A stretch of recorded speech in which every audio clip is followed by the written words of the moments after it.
Welcome, everybody, to a new episode of the Big Sky Now podcast. As always, I'm your host, Josh Amick, with my panel, Fritz, John, Mark, and Ian. So we are somehow heading into week 6 already. Have a good slate of games coming up this weekend, so let's jump right into it. After their impressive win last week, NAU heads on the road to face a tough Idaho team who's looking for a bounce-back win after that tough 2-point loss last week. Are we expecting another good game this week, or how does Idaho get back on track with all their quarterback problems, Mark? Well, they could start off by not committing so many, like foolish turnovers. I mean, they had 3 interceptions. One was just kind of a throwaway on fourth down. The other was thrown right to them, it seemed like. And then they had the trick play where the flanker threw it up for grabs and they intercepted that. So they just got, they can't do stuff like that against a good team. And NAU showed last week what a good defense they have. I mean, those trick plays, maybe Jason that kind of talked about it in the presser afterward, that maybe he's got to kind of reevaluate his gadgetry and maybe cut back on it a little bit. But we'll see. I mean, they look great when they work. Maybe that you need them more against an Oregon than you do against a UC Davis. But if they work, you're a genius. If they're not, that's like you get asked about it afterwards. So I think they just play a little cleaner game. We'll see about a couple of defenders who were banged up and didn't play the whole game last week. If they're healthier, that helps too. So that's how they get back on track. Just play a little cleaner. They can also they could get healthy a little bit. We saw Idaho playing with their third string quarterback last week.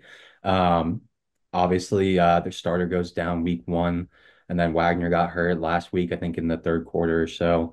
And then also, like Mark mentioned, turnovers, 3 turnovers last week against UC Davis for Idaho, and we saw what NAU can do with some turnovers and getting some momentum last week against Sac State with that fumble return for touchdown and then the next drive that intercept a pass. So when they get rolling, it really gets rolling. So Idaho's got to be smart with the football. I just think Idaho had some problems with turnovers and execution. They got the best DN in the league, and he's a little banged up, Keyshawn. And I expect that Northern Arizona will not be running up tempo, but maybe they should, given what other teams have done against Idaho. Idaho's a team that doesn't go up tempo and really controls the clock. They're not used to having their defense on the field a lot because they control the ball so well. So, stay away from the turnovers, control the ball. I expect them to bounce back this week. Yeah, I don't have too much to add other than the fact just with NAU, I want to see them be able to put together more than just one game. They if they're going to compete in the league, they're going to have to do it week in and week out. So last week was a great showing, another chance to go out there and perform against a top tier opponent in the FCS. So yeah, I mean, I think Idaho's defense is even if they're a little banged up, they still got home 4 times last week and got sacks. So they might not have turned the ball over, but they're still doing their job well. Yeah, I was curious about that. I tried to do some research on my end. Is there any update on Wagner yet? Is he expected to be out, or was it a minor injury? Does anyone know? Yeah, I haven't seen. He had his presser today. I haven't seen the clip from it yet to see if he's back. I mean, Josephek for a third string redshirt freshman, he looked pretty good. Sure Almost did. led him to a victory. So I think it's more the playing smart and not turning the ball over than who the quarterback is. I think any of those three could get the job done with the way that Idaho wants to play. We shall see. Weber State came off a tough loss last week, losing by 2 points. Now they have to head to Montana. Is Weber State's defense going to get back on track, or how are they going to slow down that high-powered Grizz offense, John? I mean, it's always tough to come into Washington Grizzly Stadium and play your best. I mean, the defense though for Weaver State has had some good games this year. Portland State they shut down entirely. The last week Clifton McDowell torched them for 300 total yards, 200 plus through the air, and over 100 and a touchdown on the ground. So, They're definitely going to have to, play their best. Montana's rushing game has got three straight 330-yard rushing games, and Eli Gilman's still on 10 plus yards per carry this season. So, I mean, those numbers are, oh, you'd think it was a video game at this point. So, Weaver's going to have to be on their best game if they're going to come into Washington Grizzly and leave with a win. Yeah, I think Weaver.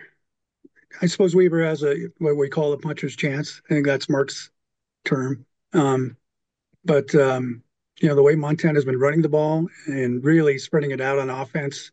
Um, there's a backup quarterback that played last week. He throws for 309 in the first half, Logan Fife, and really fits some passes into tight windows in the second half when things were kind of down to the nitty gritty. Um, no idea who's going to play it. I imagine both will play it this week. But knowing Bobby Hauke, he's not going to say either or. I expect another high scoring game. You know, Bankston and Davian Godley helped Weaver rush for 291 on the ground last week. I expect Weaver to really want to run the ball again Saturday against the Grizz, who've shown some cheeks in the armor, as far as defending the run. Something that we're not used to seeing over here in Missoula, and certainly not something that Bobby Hauck particularly likes. He likes being able to run the ball and stop the run. Um, I think they'll probably have a plan in place, and I expect Montana to win, but it's going to be a high scoring game, I think. Yeah, I just watched Montana put up 700 yards of offense against Eastern. So I think Weber State's best defense is going to be just controlling the ball on offense and putting some long sustained drives together. You just got to keep the ball out of Montana's hands in this one, especially when they're kind of coming off of a big offensive performance like they just had last week. But I think just this being a home game for Montana, I think that they're going to have that extra add a little boost to being at home and get the job done on Saturday. Yeah, it kind of mostly depends on Montana how up they are for this game. I mean, they should be playing at home. That'll get them fired up. Coming off that, that was a quite turned out to be quite the test last week at Eastern, and so they get however how they kind of recovered from the victory at Eastern. And see how they play this week. But I would think it's kind of up to Montana. They should take care of business if they just kind of play like Montana. Yeah. Unfortunate timing this week for two teams. Portland State, they are 0-4. They head to UC Davis to play 4-1 UC Davis, and 0-5 Northern Colorado plays Montana State. Will either of these teams be able to keep this game closer? For the people out there that follow our picks, should they be hammering the spread, especially your spread, Brett, since you're in the lead? What do you think? Yeah, I mean, I don't know what the line would be in Bozeman. It's going to be pretty steep, I think. No, I expect both games to be boat races, just kind of the haves versus the have-nots. And the good news for MSU is they can play the running backs 3, 4, 5, 6, and 7 in their deep running back room, and probably not lose too much. Yeah, like we talked about on Tuesday, we're talking about two programs in Portland State and Northern Colorado that are just down. They were Division II powers, and they've occasionally had good seasons once they've joined the Big Sky, especially Portland State. But right now they're down, and I think we all agree that Coach Barnum's a good guy, and I think he's a good coach, but he's got some work to do in Portland. Yeah, kind of on the same belief. I don't think either side really has a really strong chance. But if I had to pick one, I'd go with Portland State. Just maybe they can catch UC Davis riding a little high after that big win last week. And I mean, they're also playing at home, maybe a little bit there. But yeah, I'm with Fritz. I think these are going to be kind of the favorite teams rolling in this one. Yeah, let's not underestimate the home field advantage in Hillsboro. So, Right.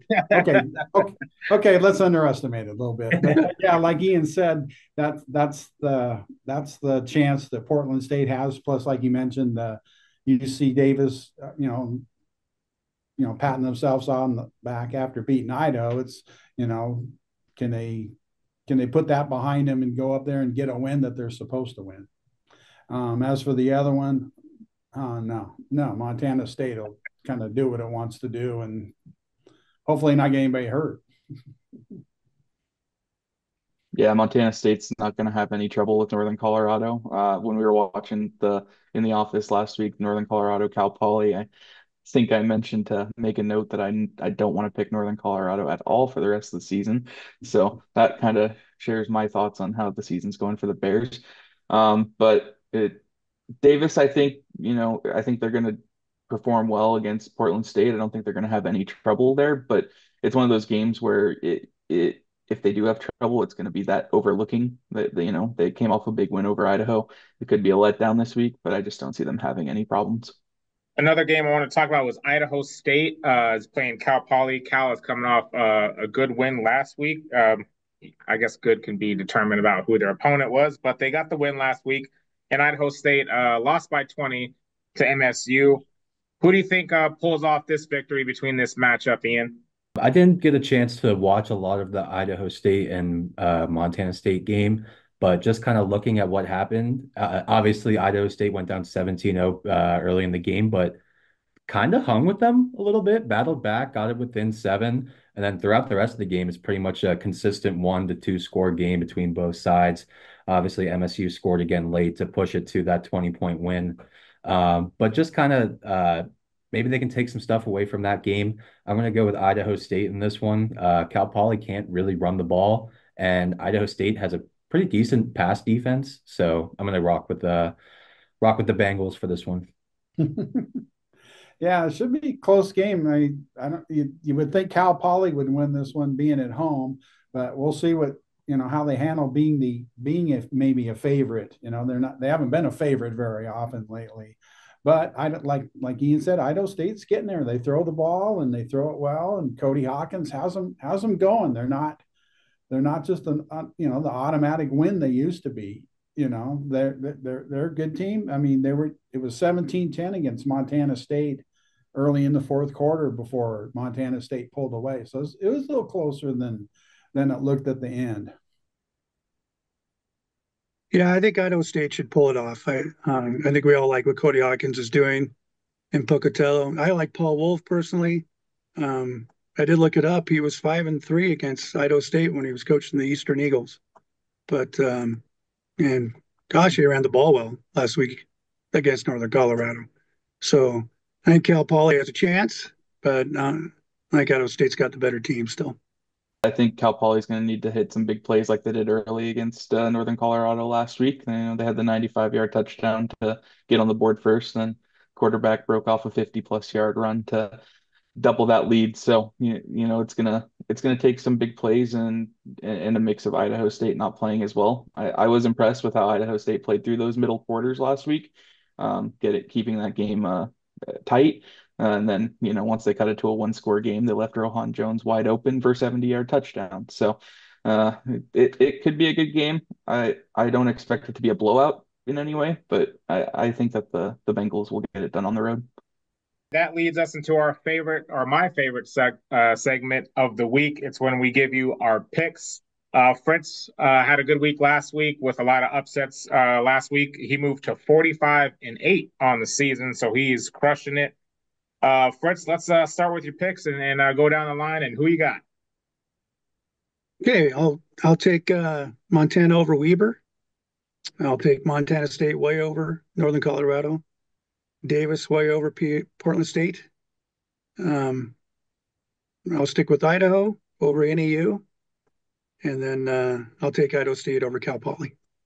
All right, I'll let whoever wants to pick this one, whoever's feeling confident, because we're currently in a three-way tie for second place. Ian, John, and Mark are 43-10 on the season. So whoever wants to kick it off, go right ahead. I'll take it. I'll go right. ahead. Since no one wants to step up. Don't everyone pick it once. All righty. Well, I'll go. I'll take Montana to win at home over Weber. I do think UC Davis is going to win over Portland State. Montana State easily over Northern Colorado. Idaho is going to get back to the winning ways, I think, at home. I'm going to change it up, and I'll take Cal Poly at home. I know I was saying Idaho State earlier, but just kind of thinking back on it, I'll roll with the Mustangs and at home. All right, I can go ahead next. I'm also on Montana over Weber State, UC Davis over Portland State, Montana State over Northern Colorado, Idaho over NAU, although I do think that one's going to be pretty close. And I'm going to go with Idaho State over Cal Poly.